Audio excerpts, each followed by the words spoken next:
പിതാവിൻ്റെയും പുത്രൻ്റെയും പരിശുദ്ധാത്മാവിൻ്റെയും നാമത്തിൽ ആമേൻ. ഈശോയിൽ എത്രയും അനുഗ്രഹിക്കപ്പെട്ടവരെ, എല്ലാവരെയും ഗുഡ്നസ് ടി വിയുടെ വചനദീപ്തിയിലേക്ക് ആത്മാർത്ഥമായി സ്വാഗതം ചെയ്യുന്നു. ലോകമെമ്പാടും ഗുഡ്നസ് ടി വിയുടെ വചനം കേൾക്കുന്ന എല്ലാവരെയും സന്തോഷപൂർവ്വം സ്വാഗതം ചെയ്യുന്നു. സ്നേഹമുള്ളവരെ, നമുക്കറിയാമല്ലോ, കർത്താവിൻ്റെ വചനം, ആ വചനം കേൾക്കുമ്പോഴാണ് നമുക്ക് ജീവനുണ്ടാകുന്നത്. യേശയ്യ 55:3 പറയുന്നു, നിങ്ങൾ എൻ്റെ വാക്ക് കേൾക്കുവിൻ, നിങ്ങൾ ജീവിക്കും. നമ്മൾ ജീവനിലേക്ക് പ്രവേശിക്കണമെങ്കിൽ തമ്പുരാൻ്റെ വചനത്തിന് ചെവി കൊടുക്കുക, വചനം സ്വീകരിക്കുക. സ്വീകരിച്ച വചനം നമ്മിൽ വളർന്ന് നമ്മിൽ ഫലമുണ്ടാക്കണം. അത് നമുക്ക് മറ്റുള്ളവർക്ക് കൊടുക്കുകയും വേണം. അതാണ് കർത്താവ് നമ്മിൽ നിന്ന് ആഗ്രഹിക്കുന്നത്. തമ്പുരാൻ്റെ വചനം നമ്മിൽ ഇല്ലെങ്കിൽ നമ്മളൊക്കെ മൃതരാണ്. വിശ്വാസത്താൽ നാം ഒക്കെ മൃതരാണ്. നമ്മളൊക്കെ ജീവനുള്ളവരായി ഇരിക്കുവാനും ആ ജീവൻ നമ്മിൽ സമൃദ്ധമായി ഉണ്ടാകുവാനും ഈശോ നമുക്ക് തന്നിരിക്കുന്നതാണ് ഈശോയുടെ തിരുവചനം. അതിനാൽ ഈ സമയം ഈശോയുടെ തിരുവചനത്തിനായിട്ട് നമുക്ക് ശ്രദ്ധിക്കാം. തമ്പുരാൻ ഈ വചന സമയത്ത് നമ്മയൊക്കെ പരിശുദ്ധാത്മാവിനെ കൊണ്ട് നിറയ്ക്കട്ടെ. കർത്താവിൻ്റെ അനുഗ്രഹങ്ങൾ, കൃപകൾ എല്ലാവർക്കും ഈ സമയം ലഭിക്കട്ടെ. സ്നേഹമുള്ളവരെ, ഇന്ന് പരിശുദ്ധാത്മാവ് നമുക്ക് നൽകുന്ന സുവിശേഷ ഭാഗം ഇതാണ്. ഇന്ന് സമൂഹത്തിലൊക്കെ പടർന്നു പിടിച്ചിരിക്കുന്ന ഒരു വലിയ ക്യാൻസർ രോഗം പോലെ പടർന്നു പിടിച്ചതാണ് ആരാണ് വലുത്. എല്ലാവരും വിചാരിക്കുന്നത് ഞാനാണ് വലുത്. ആർക്കും കുറയാനോ എളിമപ്പെടാനോ സാധിക്കുന്നില്ല. എല്ലാവരും ഞാനാണ് വലുത്. അഹങ്കാരമാണ്, ആ അഹമെന്ന ഭാവമാണ് ഇന്ന് എല്ലായിടത്തും നമുക്ക് കാണുവാനായിട്ട് സാധിക്കുന്നത്. അതുകൊണ്ട് തന്നെ എവിടെ നോക്കിയാലും നമുക്ക് അസമാധാനവും സംഘർഷങ്ങളും ദുരിതങ്ങളും ഒക്കെ നമുക്ക് കാണാനായിട്ട് നമുക്ക് സാധിക്കും. സ്നേഹമുള്ളവരെ, നമ്മൾ എളിമയിലേക്ക് വന്നാൽ, നമ്മളൊന്ന് ചെറുതാകാൻ പഠിച്ചാൽ എല്ലാ പ്രശ്നങ്ങൾക്കും ഉത്തരമായി എന്ന് നമുക്ക് കാണാൻ സാധിക്കും. നമ്മുടെ കുടുംബത്തിൽ സമാധാനമുണ്ടാകും, നമ്മുടെ രാജ്യത്ത് സമാധാനമുണ്ടാകും, നമ്മുടെ സഭയിൽ സമാധാനമുണ്ടാകും, അയൽവാസികളുടെ ഇടയിൽ സമാധാനമുണ്ടാകും. എവിടെയും നമുക്ക് സമാധാനം നമുക്ക് കൊണ്ടുവരാനായിട്ട് സാധിക്കും. ഞാനെന്ന ഭാവം കുറച്ച് എളിമയിൽ നാം ജീവിക്കുകയാണെങ്കിൽ, നാം ചെറുതാകാൻ നാം പഠിച്ചാൽ തീർച്ചയായിട്ടും അവിടെയൊക്കെ അനുഗ്രഹങ്ങൾ വർഷിക്കപ്പെടും. നമുക്കറിയാമല്ലോ, ഇന്ന് കുടുംബങ്ങളിൽ എത്രയോ പ്രശ്നങ്ങളാണ് നടക്കുന്നത്, എത്ര വിവാഹ മോചനങ്ങളാണ് നടക്കുന്നത്. വളരെ വേദന ഉണ്ടാക്കുന്ന ഒരു കാര്യമാണ്. 1-2 കുഞ്ഞുങ്ങളൊക്കെ ഉണ്ടായതിനു ശേഷം വിവാഹമോചനങ്ങൾ നടക്കുമ്പോൾ ആ കുഞ്ഞുങ്ങളുടെ ഭാവി എന്താകുമെന്നൊന്നും ആലോചിക്കാതെയാണ് ഈ ദമ്പതിമാർ ഈഗോ ക്ലാഷിൻ്റെ പേരിൽ വിവാഹമോചനം തേടുന്നത്. അവർക്കൊരാളെ അംഗീകരിക്കാൻ സാധിക്കുന്നില്ല, ഒരാൾക്ക് വിട്ടുകൊടുക്കാൻ സാധിക്കുന്നില്ല, ക്ഷമിക്കാൻ സാധിക്കുന്നില്ല. ഞാനാണ് വലുത് എന്നാണ് എല്ലാവരും പറയുന്നത്. സ്നേഹമുള്ളവരെ, ഇന്ന് നമുക്ക് നമ്മുടെ കുടുംബങ്ങളിൽ സമാധാനമുണ്ടാകുവാൻ ഏറ്റവും പ്രധാനപ്പെട്ട ഒരു കാര്യം അത് ഈ വിട്ടുകൊടുക്കലാണ്, എളിമപ്പെടലാണ്, ചെറുതാകലാണ്. അതുകൊണ്ട് ആരാണ് വലിയവൻ എന്ന് ചോദിക്കുമ്പോൾ നാം പറയണം, വലിയവൻ ആകാൻ ആഗ്രഹിക്കുന്നവൻ ഈശോ പറഞ്ഞുകൊണ്ട് ഏറ്റവും ചെറിയവൻ ആണ് ഏറ്റവും വലിയവൻ. നമുക്കറിയാം, കുടുംബത്തിൽ മാത്രമല്ല, സഭയിൽ ഇന്ന് പല പ്രശ്നങ്ങളുടെയും കാരണം തന്നെ കുറയാൻ ആർക്കും തയ്യാറല്ല എന്നുള്ളതാണ്. ഒന്ന് എളിമപ്പെടാൻ, ചെറുതാകാൻ. ഞാൻ ആരെയും ഒന്നും പ്രത്യേകിച്ച് പറയുന്നില്ല, പക്ഷെ പൊതുവായിട്ട് പറയുകയാണെങ്കിൽ എളിമപ്പെടാനും ചെറുതാകാനും ആരും തയ്യാറാകുന്നില്ല. എല്ലാവരും സ്വയം നീതീകരണമാണ് എല്ലാവരും നടത്തിക്കൊണ്ടിരിക്കുന്നത്. ഇന്ന് രാജ്യങ്ങൾ തമ്മിൽ നമുക്കറിയാമല്ലോ, 10,000-കണക്കിന് ആളുകളാണ് മരിച്ചു വീഴുന്നത്. പലയിടത്തും യുദ്ധങ്ങളാണ്. എന്താണ്? ഞാനാണ് വലുത് എന്നുള്ള ഭാവമാണ്. എത്രയോ നിസ്സഹായർ, കുട്ടികൾ, സ്ത്രീകൾ, ആളുകളൊക്കെ മരിച്ചു വീഴുകയാണ്. സ്നേഹമുള്ളവരെ, അതെ, നമുക്കാവശ്യം ചെറുതാകാനുള്ള സുവിശേഷമാണ്, എളിമപ്പെടാനുള്ള സുവിശേഷമാണ് ഇന്നേക്ക് നമുക്ക് ആവശ്യമായിട്ടുള്ളത്. അതുകൊണ്ട് തന്നെയാണ് പരിശുദ്ധാത്മാവ് ഈ കാര്യത്തിന് പ്രസക്തി കൊടുക്കുവാനായിട്ട് പറഞ്ഞിരിക്കുന്നത്. ഇത് നമ്മുടെ ഇടയിൽ മാത്രമല്ല, ഈശോ തൻ്റെ ശിഷ്യന്മാരുമായിട്ട് നടന്നു പോകുമ്പോഴൊക്കെ ശിഷ്യന്മാരുടെ ഇടയിൽ പലതവണ ഈ പ്രശ്നം പൊന്തി വന്നിട്ടുണ്ട്. ലൂക്കായുടെ സുവിശേഷം 22-ാം അധ്യായത്തിൽ 24 മുതൽ 27 വരെയുള്ള തിരുവചനങ്ങൾ വായിക്കുമ്പോൾ നമുക്ക് കാണുവാനായിട്ട് സാധിക്കും, അവരിൽ ആരാണ് വലിയവൻ എന്നതിനെക്കുറിച്ച് അവർ വാദിക്കുകയും തർക്കിക്കുകയും ചെയ്തുകൊണ്ടിരുന്നു. അവരുടെ തർക്കം കണ്ടിട്ട് അത് മനസ്സിലാക്കിയിട്ട് യേശു അവരോട് പറഞ്ഞത് ഇപ്രകാരമാണ്: വിജാതിയുടെ രാജാക്കന്മാർ അവരുടെ ജനതകളെ അടിച്ചമർത്തുന്നു, അവരെ താഴ്ത്തിക്കെട്ടുന്നു. അങ്ങനെയുള്ള അടിച്ചമർത്തലുകൾ നിങ്ങളുടെ ഇടയിൽ ഉണ്ടാകാൻ പാടില്ല. നിങ്ങളിൽ ഏറ്റവും വലിയവൻ എന്ന് പറയുന്നത് നിങ്ങളിൽ ഏറ്റവും ചെറിയവനാണ്. ആരാണ് വലുത്? ഭക്ഷണത്തിന് ഇരിക്കുന്നവനോ പരിചരിക്കുന്നവനോ? പരിചരിക്കുന്നവനാണെന്ന് ഞാൻ പറയുന്നു. ഞാൻ നിങ്ങളുടെ ഇടയിൽ അങ്ങനെയാണ് എന്ന് പറഞ്ഞ യേശു അവരെ പഠിപ്പിക്കുകയാണ്. ഏറ്റവും ചെറുതാകുന്നവനാണ് ദൈവദൃഷ്ടിയിൽ ഏറ്റവും അഭികാമ്യനായിട്ടുള്ളത്. വിശുദ്ധ ലൂക്കായുടെ സുവിശേഷത്തിൽ 9-ാം അധ്യായത്തിൽ 46-48 തിരുവചനങ്ങളിൽ നമുക്ക് കാണാനായിട്ട് ഇത് തന്നെ സാധിക്കും. ശിഷ്യന്മാർ തർക്കിക്കുകയാണ്, ആരാണ് വലുത്? ഇതാണ് അവരുടെ തർക്കം. അപ്പോഴും കർത്താവ് ചെയ്തത്, ഒരു ശിശുവിനെ എടുത്ത് അവരുടെ മുമ്പിൽ കൊണ്ടുവന്നുകൊണ്ട് ഈശോ പറയുകയാണ്, ഈ ശിശുവിനെ പോലെ എന്നെ സ്വീകരിക്കുന്നവൻ എൻ്റെ പിതാവിനെ സ്വീകരിക്കുന്നു. അങ്ങനെ ഈ ശിശുവിനെ പോലെ സ്വയം ചെറുതാകുന്നവൻ, എന്നിൽ ആശ്രയിക്കുന്നവൻ, ദൈവത്തിൽ ആശ്രയിക്കുന്നവൻ, അവനാണ് ഏറ്റവും വലിയവനെന്ന് യേശു അവരെ പഠിപ്പിക്കുകയാണ്. വിശുദ്ധ മത്തായിയുടെ സുവിശേഷത്തിൽ 18-ാം അധ്യായത്തിൽ 1 മുതൽ 5 വരെയുള്ള തിരുവചനങ്ങൾ ഇത് തന്നെ യേശു അവരോട് ഭംഗിയായിട്ട് മനസ്സിലാക്കി കൊടുക്കുന്നുണ്ട്. ശിശുക്കൾ യേശുവിൻ്റെ അടുത്തേക്ക് വന്നപ്പോൾ യേശു പറഞ്ഞു, അവർ തടയേണ്ട, അവരെൻ്റെ അടുത്ത് വരട്ടെ. നിങ്ങളൊക്കെ വലിയവരാകാൻ ആഗ്രഹിക്കുന്നവരാ. അവരുടെ ചോദ്യം ഉണ്ടായിരുന്നു, സ്വർഗരാജ്യത്തിലെ വലിയവൻ ആരാണ് എന്ന് ചോദിച്ചുകൊണ്ട്.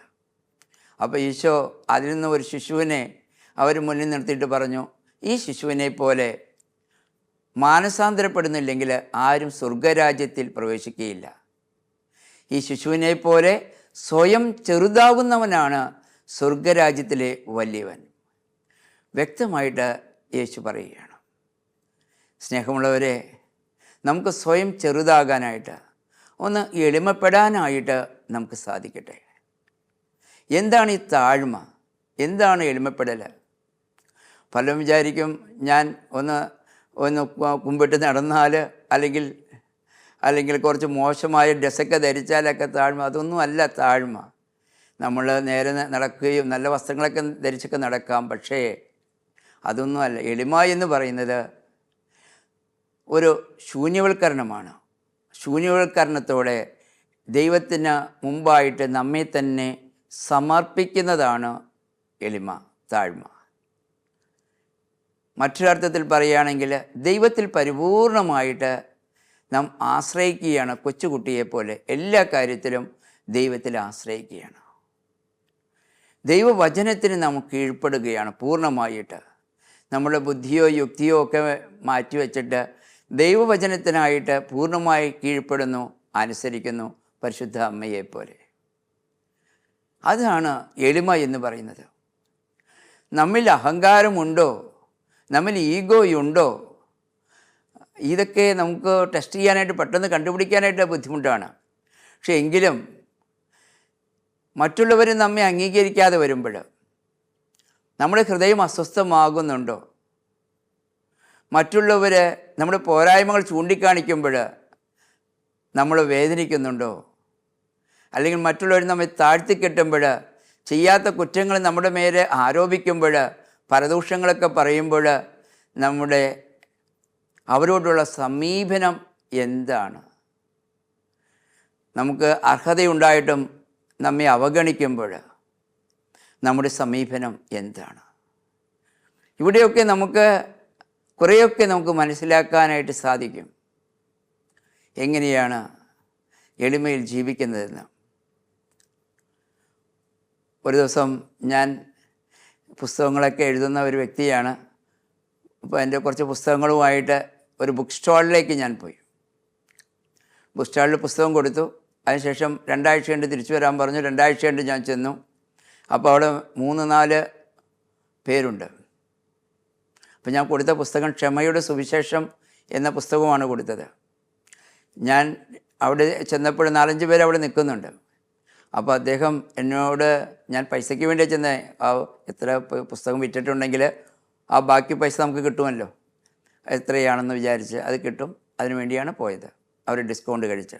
പക്ഷേ അദ്ദേഹം പറഞ്ഞു, നിങ്ങളുടെ ഒരു പുസ്തകം പോലും വിറ്റുപോയിട്ടില്ല, നിങ്ങളുടെ പുസ്തകത്തിന് ഒരു ഡിമാൻഡും ഇല്ല, നിങ്ങളുടെ പുസ്തകം ആർക്കും വേണ്ട, അതുകൊണ്ട് ഇനി ഈ പുസ്തകമായിട്ട് ഇങ്ങോട്ട് വരരുത്, അങ്ങനെ തന്നെ നിങ്ങൾ പുസ്തകമൊക്കെ എടുത്തുകൊണ്ട് പോയിക്കോളൂ എന്ന് പറഞ്ഞ് എല്ലാവരും മുമ്പിൽ വെച്ച് പരിഹസിച്ചു എന്നെ. അപ്പോൾ അങ്ങനെ പരിഹാസം വന്നപ്പോൾ ഞാൻ അദ്ദേഹത്തിനോട് പറയാനായിട്ട് പരിശുദ്ധാത്മാവ് എനിക്കൊരു കൃപ തന്നു.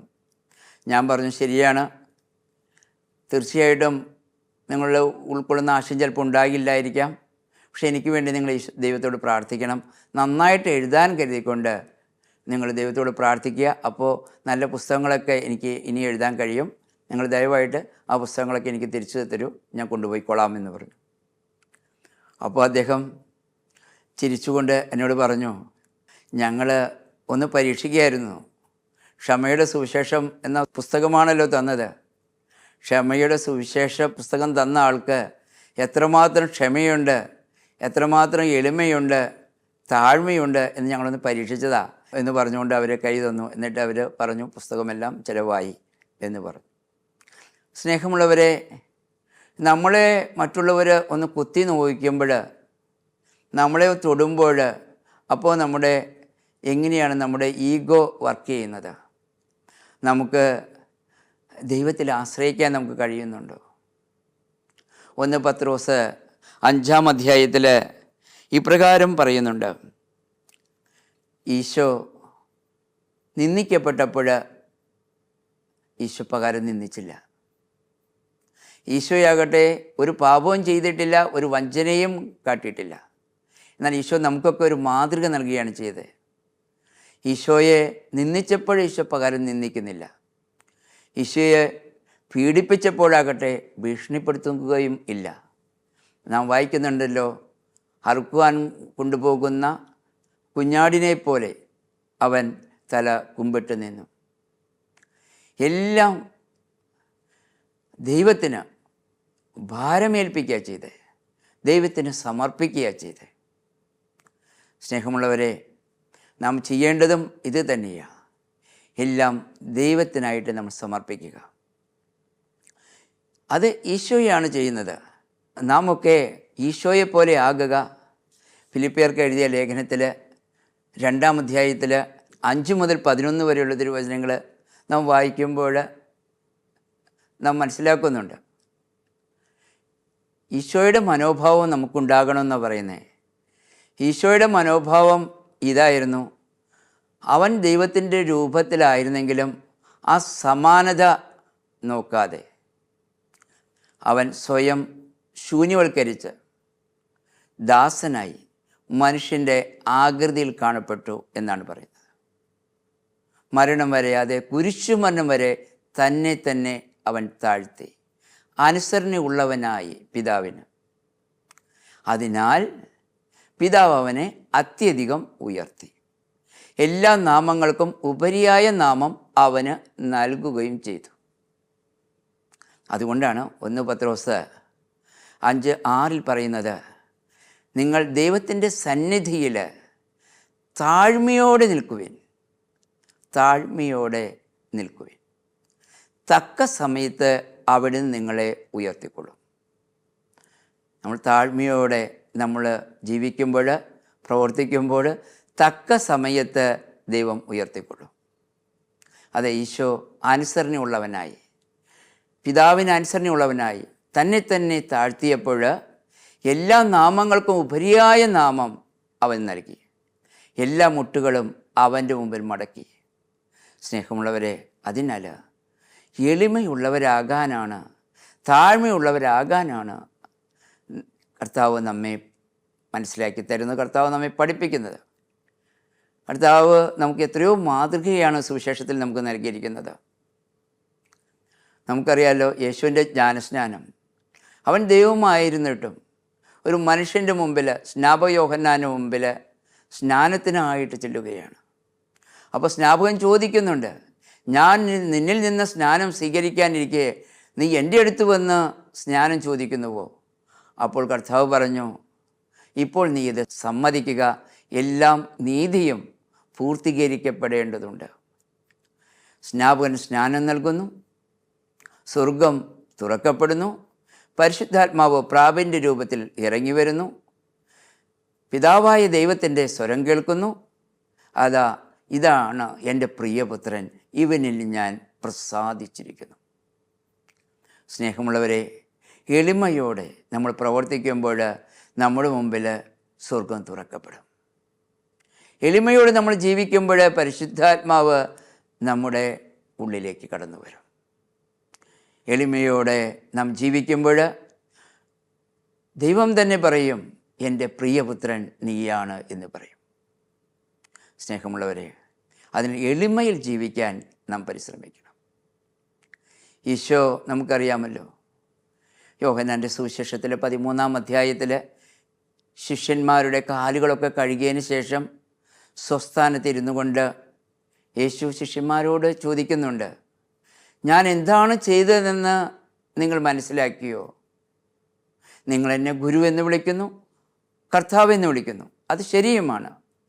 നിങ്ങളുടെ ഗുരുവും കർത്താവുമായ ഞാൻ നിങ്ങളുടെ പാദങ്ങൾ കഴുകിയെങ്കിൽ നിങ്ങളും പരസ്പരം പാദങ്ങൾ കഴുകാൻ നിങ്ങളൊക്കെ വേണ്ടപ്പെട്ടവരാണോ? നിങ്ങളൊക്കെ പാദങ്ങൾ പരസ്പരം കഴുകണം, എളിമയുള്ളവരായിട്ട് മാറണം, സ്നേഹത്തിൽ അന്യോന്യം ദാസരായി നിങ്ങൾ വർത്തിക്കണം. ഈശോ പറഞ്ഞു, ദാസൻ യജമാനനേക്കാൾ വലിയവനല്ല, എന്നെ അയച്ചവനേക്കാളും വലിയവനല്ല ഞാൻ. അതുകൊണ്ട് ഇത് മനസ്സിലാക്കി കഴിഞ്ഞിട്ട് നിങ്ങൾ പ്രവർത്തിക്കുമെങ്കിൽ, എളിമയോടെ നിങ്ങൾ പ്രവർത്തിക്കുമെങ്കിൽ, സ്നേഹത്തിൽ അന്യോന്യം ദാസരായി നിങ്ങൾ പ്രവർത്തിക്കുമെങ്കിൽ നിങ്ങൾ അനുഗ്രഹീതർ എന്ന് കർത്താവ് മനസ്സിലാക്കി തരുന്നുണ്ട്. ലൂക്കായുടെ സുവിശേഷത്തിൽ അവസാന സമയത്ത് ഈശോ കുരിശിൽ കിടക്കുന്ന സമയത്ത് ഈശോയെ ഒന്ന് എത്രയാണ് അവർ തൊട്ട് നോവിക്കുന്നത്. അവർ വാക്കുകൾ കൊണ്ട് അവനെ എത്രയാണ് പരിഹസിക്കുന്നത്. അവർ പറയുന്നുണ്ടല്ലോ, നിയമജ്ഞന്മാരും പ്രധാന പുരോഹിതന്മാരും ഒക്കെയാണ് പറയുന്നത്. ജനങ്ങളൊക്കെ ആർത്തട്ടഹസിക്കുകയാണ്. പറയുന്നുണ്ട്, ദേവാലയം നശിപ്പിച്ച് 3 ദിവസം കൊണ്ട് നീ പണിയുമെന്നൊക്കെ നീ പറഞ്ഞല്ലോ, നിനക്ക് കഴിവുണ്ടെന്നാണല്ലോ നീ പറഞ്ഞിരിക്കുന്നത്. നിനക്ക് സാധിക്കുമെങ്കിൽ നീ ആ കുരിശിൽ നിന്ന് ആണി പറിച്ച് നീ ഒന്ന് ഇറങ്ങി വാ, അപ്പോൾ ഞങ്ങൾ നിന്നിൽ വിശ്വസിക്കാം, നീ ദൈവപുത്രനാണെന്ന് ഞങ്ങൾ വിശ്വസിക്കാം എന്നൊക്കെ പറഞ്ഞ് ഈശോയെ കൂടുതലായിട്ട് ഈശോയെ പരിഹസിക്കുകയാണ്, അപമാനിക്കുകയാണ്. എന്നാൽ നമ്മുടെ കർത്താവായ ഈശോ നമ്മുടെ എല്ലാം രക്ഷയെ കരുതി എളിമയോടെ, തൻ്റെ സ്വഭാവം അത് തന്നെയാണ് എളിമയോടെ കുരിശിൽ തൂങ്ങിക്കിടന്നു എന്ന് നാം തിരിച്ചറിയേണ്ടതുണ്ട്. അപ്പോൾ യേശുവിനെ കണ്ടുകൊണ്ട് വേണം നമുക്ക് എളിമ അഭ്യസിക്കുവാനായിട്ട്. അതുകൊണ്ടാണ് ഹെബ്രായർക്ക് എഴുതിയ ലേഖനത്തിൽ 12:2 പറയുന്നുണ്ട്, നമ്മൾ ഓടേണ്ടത് യേശുവിനെ കണ്ടുകൊണ്ട് വേണം നാം മുന്നിലേക്ക് ഓടുവാനായിട്ട്. കാരണം അവൻ തനിക്കുണ്ടായിരുന്ന സന്തോഷം അത് ഉപേക്ഷിച്ച് അപമാനം വകവയ്ക്കാതെ കുരിശ് ക്ഷമയോടെ സ്വീകരിച്ചു. നിങ്ങളുടെ ജീവിതത്തിലും ഇങ്ങനെയൊക്കെ വരുമെന്ന് പറയുകയാണ്. അപ്പോൾ എങ്ങനെയാണ് യേശു അതിനെ നേരിട്ടത് എന്ന് തിരിച്ചറിയണമെന്ന് അത് നമ്മെ ആ തിരുവചനം നമ്മെ മനസ്സിലാക്കി തരികയാണ്. സ്നേഹമുള്ളവരെ, അതുകൊണ്ട് നമുക്ക് ചെറുതാകാനായിട്ട് പഠിക്കാം, എളിമയുള്ളവരാകാൻ പഠിക്കാം. അങ്ങനെ എളിമയുള്ളവരാകുമ്പോഴാണ് ആത്മാവിൽ ദരിദ്രർ ഭാഗ്യവാന്മാർ. എന്തുകൊണ്ടെന്നാൽ സ്വർഗരാജ്യം അവരുടേതാകുന്നു. എളിമയുള്ളവർ എന്നാണ് അതിനർത്ഥം. എളിമയുള്ളവരുടെ സ്വന്തമാണ് സ്വർഗരാജ്യം. സ്നേഹമുള്ളവരെ, വിശുദ്ധരെയൊക്കെ നമ്മൾ നോക്കുമ്പോൾ നമ്മൾ കാണുന്നില്ലേ? വിശുദ്ധ അൽഫോൻസമ്മ എന്താ പറഞ്ഞത്? അൽഫോൻസമ്മ പറയുകയാണ്, ഞാൻ ആ ഒരു ചെടിയുടെ ഇല അത് കുറേ അഴുകി വളമായി തീരുന്ന പോലെ ഞാൻ വളമായിട്ട് ആ ചെടിയുടെ അടിയിൽ കിടന്നുകൊള്ളാം. ആരാലും ശ്രദ്ധിക്കപ്പെടാതെ വളമായി കിടന്നുകൊള്ളാം. ആ ചെടി വളരട്ടെ, പുഷ്പിക്കട്ടെ. സ്നേഹമുള്ളവരെ, എത്രയോ വലിയ അർത്ഥമാണ് അതിനുള്ളത്.